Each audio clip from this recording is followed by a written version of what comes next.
Hello friends, स्वागत है आपका study with study YouTube channel पे। तो फ्रेंड्स, हमारी जो रेलवे प्रीवियस ईयर की क्वेश्चन की सीरीज़ को आगे बढ़ाते हुए आज हम इस वीडियो के अंदर एनटीपीसी 2016 में पूछे गए क्वेश्चंस को डिस्कस करेंगे, जो आपके आने वाले एग्ज़ाम रेलवे के लिए, चाहे वो ग्रुप डी हो चाहे वो एनटीपीसी एग्ज़ाम हो, के लिए बहुत इंपॉर्टेंट रहने वाला है। क्योंकि जो 70% जो क्वेश्चन है वो जीके जिसके क्वेश्चन जो है वो इन्हीं प्रीवियस ईयर क्वेश्चन से पूछे जाते हैं। तो चलिए स्टार्ट करते हैं शिफ्ट 1 के बारे में। 7 अप्रैल की जिंक का उच्चतम स्रोत है, तो इसका राइट आंसर हो जाएगा अष्टभुज। तत्वों और मानव जैसी प्रजातियों जैसे कि बंदर, वानर, वनमानुष आदि के व्यवहार का अध्ययन क्या कहलाया जाता है? तो प्राइमेटोलॉजी। जीएसएलवी का पूरा नाम क्या है? तो जियो सिंक्रोनस सैटेलाइट लॉन्च व्हीकल इसका नाम है। स्मैप यानी कि SMAP सैटेलाइट जो पृथ्वी पर मिट्टी में नमी को मापने और निरीक्षण का कार्य करते, किसने लॉन्च किया था? तो इसको लॉन्च किया था नासा ने। गोवा में स्थित मशहूर चर्च का नाम क्या है, जो जहां सेंट फ्रांसिस जेवियर का पार्थिव शरीर रखे गया है और ये यूनेस्को के विश्व धरोहरों की सूची में भी है? तो बॉम जीसस का बेसिलिका। कोसी बाढ़ नियंत्रण और सिंचाई परियोजना कहाँ स्थित है? तो यह है बिहार के अंदर। और कोसी नदी को बिहार का शोक कहते हैं। तो आपके दिमाग में आता है कि बिहार का शोक या फिर बंगाल का शोक, जो दामोदर नदी है, इनको इनका शौक के नाम से क्यों बुलाते हैं? तो क्योंकि जब इनके बाढ़ आता है, जब नदियाँ उफान पे होती है तो बाढ़ आ जाता है, आसपास के एरियो में क्या होता है, जान माल की हानि हो जाती है। तो इसलिए इन नदियों को शौक कहा जाता है। तो अगला सवाल देखिए। विश्वविद्यालय अनुदान आयोग यूजीसी विश्व का सबसे बड़ा नामक भाषा पोर्टल परियोजना का शुभारंभ करेगा। तो कौन सा है वो? भारतवर्षी नामक पोर्टल। अंटार्कटिका में ओजोन छिद्र किस मौसम में स्पष्ट रूप से दिखाई देता है? तो भीषण गर्मी में। वायुमंडल में ओजोन को मापने के लिए यूवी स्पेक्ट्रोमीटर स्पेक्ट्रोफोटोमीटर किसने विकसित किया था? तो प्रोफेसर GMB डॉप्सन। और ये डॉप्सन जो है वो ओजोन को मोटाई मापने की इकाई है। 13 को बाइनरी में बदलना है तो इसका आंसर हो जाएगा 102। नाट्यशास्त्र एक पुस्तक भारत के शास्त्रीय नृत्य पर किसके द्वारा लिखी गई है? तो ये भरत मुनि के द्वारा। ईस्ट इंडिया कंपनी को किस और नाम से भी जाना जाता है? तो जॉन कंपनी के नाम से। सबसे तेज मेमोरी कौन सी है? तो सबसे तेज मेमोरी रजिस्टर या फिर कैशे मेमोरी। अगला सवाल देखिए। A brief history of seven king के लिए कल्पना में बेहतरीन काम करने के लिए 2015 में मैन बुकर के लिए विजेता कौन है? तो मालोन जेम्स। अब ऐसा तो नहीं पूछा, ये क्वेश्चन पूछ लेगा कि a brief history of seven killing के लेखक कौन है? तो उसका राइट आंसर हो जाएगा मॉलोन जेम्स। राष्ट्रीय जल मिशन जलवायु परिवर्तन पर राष्ट्रीय कार्य योजना के तहत गठित किया गया और इसे माननीय प्रधानमंत्री द्वारा किस साल शुरू किया गया था? तो राष्ट्रीय जल मिशन योजना जो जलवायु परिवर्तन है उसको 2008 में लॉन्च किया गया था मोदी के द्वारा। जगमोहन डालमिया के अचानक निधन के बाद बीसीसीआई के नए अध्यक्ष के रूप में किसने नियुक्त किया गया? तो शशांक मनोहर को नियुक्त किया गया था उस टाइम। और हाल ही में इन्होंने 2020 के अंदर इस्तीफा भी दे दिया है शशांक मनोहर जी ने। अमेरिका में national aeronautics and space act का पारित किया गया था तो 1958 के अंदर, यानी कि 1958 के अंदर पारित किया गया था। ध्वनि की गति पर दबाव का क्या प्रभाव पड़ता है? तो ध्वनि की गति पर दबाव से प्रभावित नहीं होती है वो। ठीक है फ्रेंड। और ध्वनि कौन से प्रकार की तरंग है? तो ये ध्वनि ध्वनि जो है वो अनुदैर्ध्य तरंग है, जबकि प्रकाश जो क्या है, अनुप्रस्थ तरंग है। ठीक है फ्रेंड्स। अगला सवाल देखिए। रसोई गैस के रिसाव का आसानी से पता लगाया जाता है, इसके लिए क्या मिलाया जाता है? तो इथाइल मरकैप्टन मिलाया जाता है गैस की टंकी के अंदर, ताकि जब भी गैस लीक हो तो हमें पता चल जाए। तो ये गैस जो आती है वो इसी की आती है, इथाइल मरकैप्टन की। अफगानिस्तान पर किसके द्वारा विजय हासिल करने के बाद वह अकैडमेनिड साम्राज्य अंतर्गत आता है? तो पर्शिया के दराइस द्वारा। इंटरनेट पर लोगों के बीच वास्तविक टेलीफोन कॉल है? तो इंटरनेट टेलीफोनी। राष्ट्रीय आपदा प्रतिबल बल जो है साडामेक्स 2015 दक्षिण एशियाई वार्षिक प्रबंधन अभ्यास में संयुक्त अभ्यास की मेजबानी किस शहर ने की थी? तो नई दिल्ली ने। हीमोफीलिया किसका उदाहरण? तो हीमोफीलिया जो है एक आनुवांशिक रोग है। ये किस प्रकार रोग है? इसमें क्या होता है कि रक्त का थक्का नहीं बनता, यानी कि एक बार अपन कहीं कट लग जाता है तो ब्लड जो है वो निकला ही जाता है और रुकता नहीं है, ब्लड का थक्का नहीं बन पाता इस लोगों में। ललित कला अकादमी किस उद्देश्य के साथ स्थापित की गई थी? तो चित्रकला, वास्तुकला और प्रयोग के क्षेत्र में अध्ययन और अनुसंधान को बढ़ावा देने और प्रोत्साहित करने के लिए। 2012 में डीआरडीओ ने विशाखापट्टनम में पानी के भीतर मिसाइल का सफलतापूर्वक प्रक्षेपण, पानी के नीचे जो है प्रक्षेपण प्रणाली करके 5वां देश बन गया था। तो उस मिसाइल का नाम क्या था? तो वो मिसाइल थी K-15। जिस तापमान पर तरल के वाष्प का दबाव ठोस के वाष्प के बराबर होता है क्या कहलाता? तो हिमांक बिंदु कहलाता। शिक्षा ऋण पाने के इच्छुक छात्रों के लिए NSDL e governance infrastructure limited विकसित और बनाए वाले शिक्षा ऋण का पोर्टल का नाम क्या? तो www.vidyakalakshmi.co.in। योगेश्वर दत्त को वर्ष 2011 और 12 के लिए राजीव गांधी खेल रत्न पुरस्कार सम्मानित किया गया था। वे किस खेल से जुड़े हुए हैं? तो कुश्ती से जुड़े हुए हैं। वृत्त की परिधि पर बना कोण, वृत्त के केंद्र पर बने सम्मुख कोण के क्या होता है? आंतरिक कोणों के आधा होता है। फल चमगादड़ किस रोग के रोगाणुओं के प्राकृतिक पोषक है? इबोला बुखार के। अंतरिक्ष यात्री जो अंतरिक्ष में प्रवेश करने और पृथ्वी की परिक्रमा करने वाला पहला मानव बन गया था? Yuri Gagarin. एक व्यक्ति लिफ्ट के अंदर वजन पैमाने पर खड़ा है और लिफ्ट ऊपर की ओर तेजी से चला शुरू कर दे तो क्या करता है? उसका पैमाना वजन अधिक दिखाएगा, जबकि नीचे की लिफ्ट आएगी तो वजन आपको कम दिखाएगा। पुस्तक to the brink and back India 1991 story के लेखक कौन है? जयराम रमेश। शब्द डॉग पैडल, स्नॉर्कलिंग, ग्लाइडिंग और टर्टल स्ट्रोक किस खेल से संबंधित है? तो ये तैराकी से संबंधित है। तो फ्रेंड्स, अगली शिफ्ट देखिए 7 अप्रैल की सेकंड शिफ्ट। भारतीय अंतरिक्ष अनुसंधान के क्षेत्र में बड़ी सफलता किसकी सफलता के साथ आई थी? तो भौतिक अनुसंधान प्रयोगशाला के साथ। टाटा मोटर्स ने किस फुटबॉल सुपरस्टार को अपने यात्री वाहनों के पोर्टफोलियो के लिए वैश्विक ब्रांड एम्बेसडर बनाया था? तो लियोनेल मेसी को। अगला सवाल देखिए, आईपीसी का पूरा नाम क्या है? तो आईपीसी का पूरा नाम है भारतीय पेनल कोड। सामान्य मानव का खून बहने का समय और जमने का समय क्या होता है? तो खून बहने का समय 2 से 7 मिनट होता है और जमने का समय होता है 3 से 10 मिनट तक। अंतरिक्ष यात्री का नाम बताया जिसने लगातार 340 दिन अंतरिक्ष में बिताई और पृथ्वी पर सुरक्षित लौटा था? तो वो था स्कॉट जोसेफ केली। लेकिन हाल ही में एक क्रिस्टिना कोच नाम की एक महिला है जो सबसे ज़्यादा दिन बिताने वाली महिला बन गई है। प्रांतीय चुनाव किस साल में ब्रिटिश भारत में आयोजित किए गए थे? तो 1936-37 के अंदर। भारत का राष्ट्रीय आदर्श वाक्य क्या है? तो सत्यमेव जयते। लोहे की जंग क्या होती है? एक रासायनिक प्रक्रिया होती है। और लोहे की जंग के बारे में क्वेश्चन पूछा जाता है कि लोहे की जंग लगने के बाद लोहे का वजन बढ़ेगा या घटेगा? तो जंग लगने के बाद जो है लोहे का वजन बढ़ेगा। बौद्ध संरचना धामक स्तूप जो है कहाँ पे है? तो सारनाथ के अंदर है। अंग्रेजी ईस्ट इंडिया कंपनी ने खुद को भारत में किसके दौरान स्थापित किया था? तो 1600 से 1612 ईस्वी के दौरान। अगला सवाल देखिए, हटीले कार्बनिक प्रदूषकों का परिवहन ज्यादातर किसके द्वारा किया जाता है? तो हवा और पानी के द्वारा। शरावती पनबिजली परियोजना का है? तो शरावती पनबिजली परियोजना कर्नाटक के अंदर है।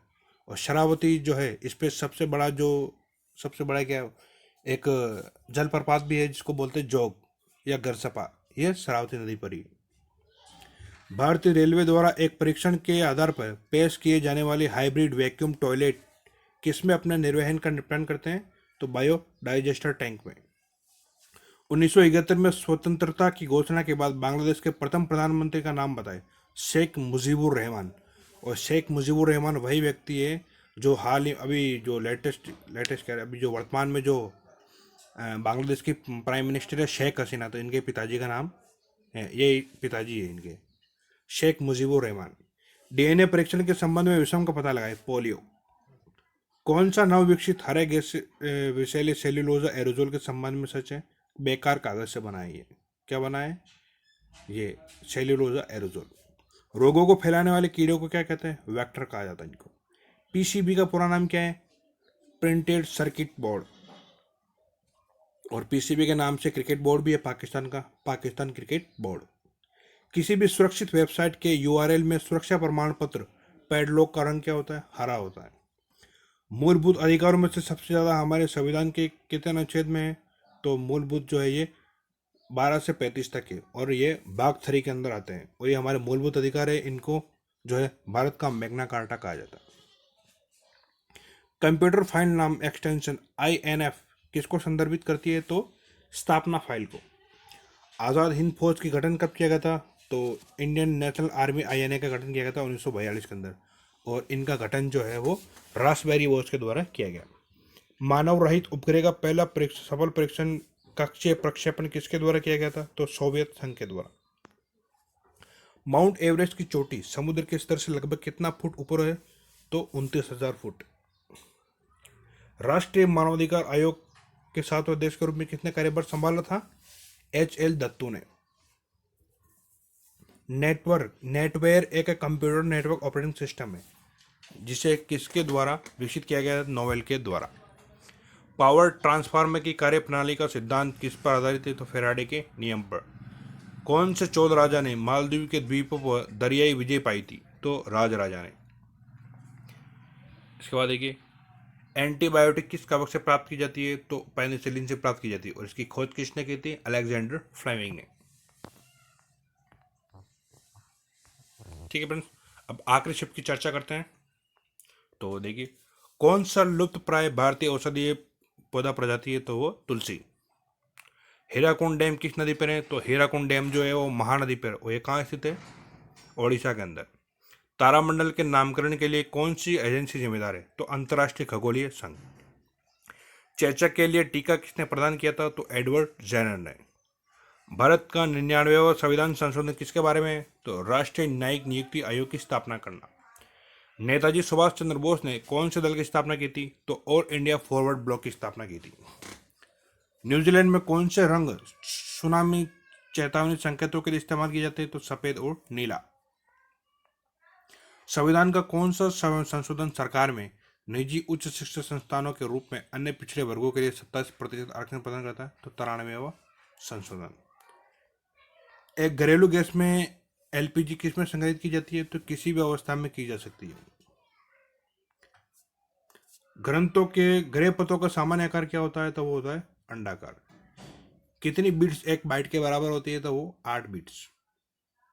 गोल्फ का खेल 15वीं सदी में कौन से देश में शुरू हुआ था? वो स्कॉटलैंड के अंदर स्टार्टिंग हुआ था सबसे पहले।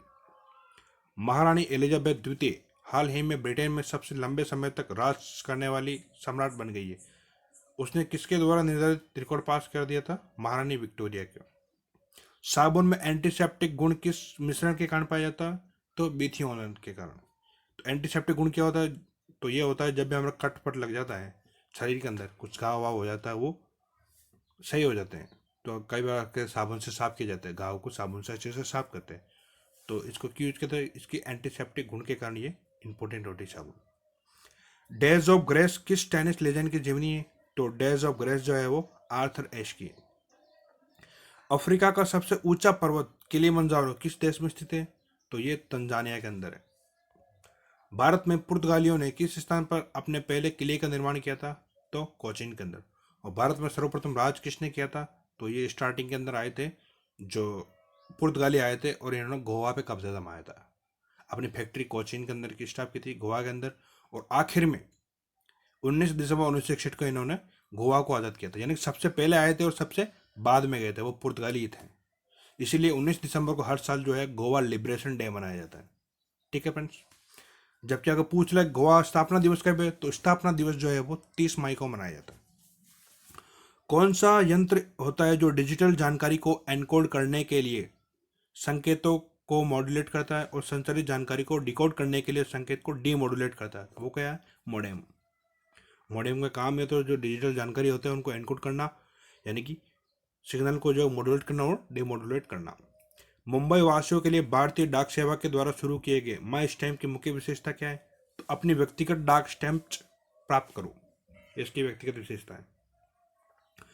औरंगाबाद, महाराष्ट्र के औरंगाबाद जिले में अजंता की गुफाएं, जिनमें लगभग 30 चट्टानों को काटकर बौद्ध गुफाएं बनाई गई थी, तो ये कितनी प्राचीन है? तो ये 2री सदी ईसा पूर्व से है। विज्ञान की एक शाखा जो जीवन या पृथ्वी से परे मौजूद जीवन की संभावनाओं से संबंधित, उसको क्या कहा जाता है? तो एक्सोबायोलॉजी कहा जाता है। विलायक गुणों की एक अर्धपारगम्य झिल्ली के माध्यम से उच्च घनता वाले क्षेत्र में सहज नेट गुगनेट, जो कि उस दशा में घुले हुए पदार्थों की घनता को दोनों तरफ से सामान्य बनाते हैं, उसे क्या कहते हैं? ऑस्मोसिस कहलाते हैं। ठीक है फ्रेंड्स।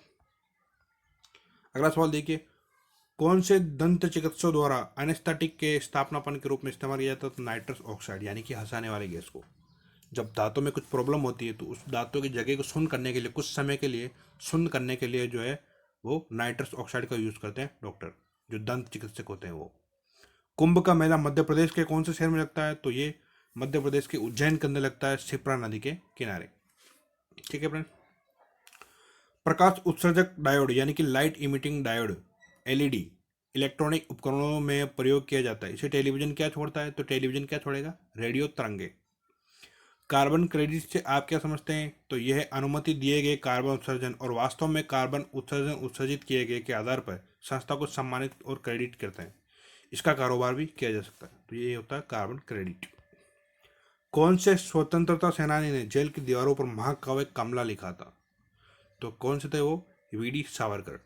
और इनका जो अंतर्राष्ट्रीय एयरपोर्ट इनके नाम पे है वो कहाँ पे है? पोर्ट ब्लेयर के अंदर।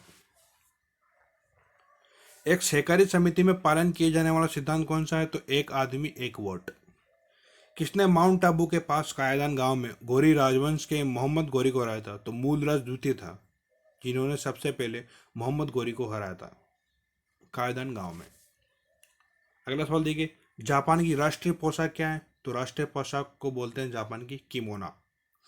ओरल पोलियो वैक्सीन किसके द्वारा विकसित की गई थी? तो अल्बर्ट साबिन के द्वारा। एक व्यक्ति रिकेट से पीड़ित है तो व्यक्ति में किसकी कमी है? तो विटामिन डी की कमी है। रिकेट्स जो है हड्डियों से संबंधित रोग है। इसमें क्या होता है? हड्डियां मुड़ जाती है और हड्डियों के जो अध्ययन हो गया ऑस्टियोलॉजी कहलाता है। ठीक है फ्रेंड्स, तो आज की इस वीडियो में इतनी। अगर आपको ये वीडियो पसंद आया तो वीडियो